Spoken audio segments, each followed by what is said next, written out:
Greetings, this is Paul the Poke from paulthepoke.com. Today's topic, Day of Atonement, Yom Kippur. Now, Yom Kippur, or the Day of Atonement, is celebrated on the 7th month, Tishri, 10th day. That's on a Hebrew calendar. It's the last day of the 40-day period of Teshuvah, or repent in the Hebrew. And this holiday is viewed as the holiest day of Judaism. The day is a day of Sabbath rest, and it's the only day a fast is required. And like most of these, any other day, the day begins at sundown. Now, on the Day of Atonement, the high priest is kept awake during the dark of the night. And he's dressed in a white robe. Sacrifices of a bull, ram, and a goat occur. The priest makes a sacrifice for himself. Again, this is the high priest. He makes a sacrifice for himself, then for the nation of Israel.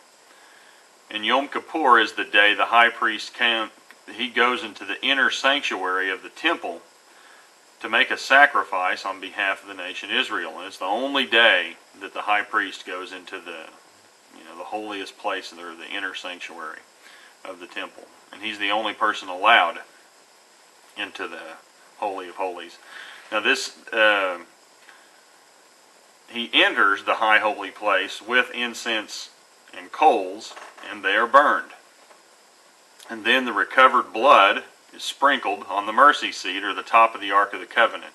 So it's the busiest day of the year for the high priest. Now, if you want specific details and get into the minutiae of it, check out Leviticus 16 for specifics. Also, New Manners and Customs of Bible Times is an excellent resource for these types of things as well.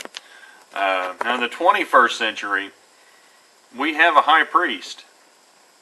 Hebrews 6, verse 20, where Jesus has entered as a forerunner for us, having become a high priest forever according to the order of Melchizedek. Jesus is that Levitical high priest he's not a Levitical high priest, let me back that up. He is a priest in the order of Melchizedek, following in the directions of Leviticus 16. That's probably stated much better. Today, animal sacrifices are no longer necessary, even when the Jewish temple will be rebuilt. Hebrews 9, verses 11 through 14. But when Christ appeared as a high priest of the good things to come, he entered through the greater and more perfect tabernacle, not made with hands. That is to say, not of this creation. So they're talking about the heavenly tabernacle. And not through the blood of goats and calves, but through his own blood. He entered the holy place once for all, having obtained eternal redemption.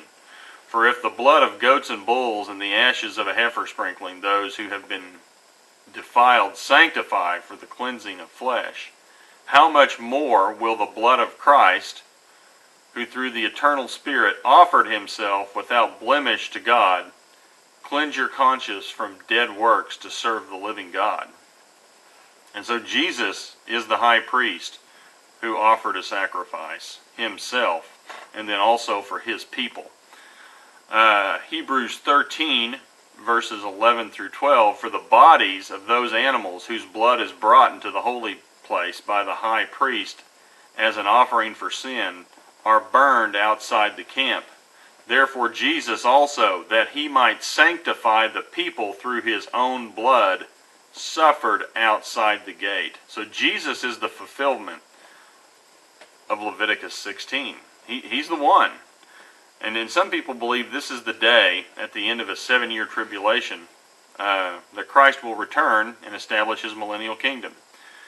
And the last verse, Hebrews 9, verse 28, so Christ also, having been offered once to bear the sins of many, will appear a second time for salvation without reference to sin, to those who eagerly await him. So this is the redemption of our bodies. This is where we get our eternal bodies. This is what this is talking about.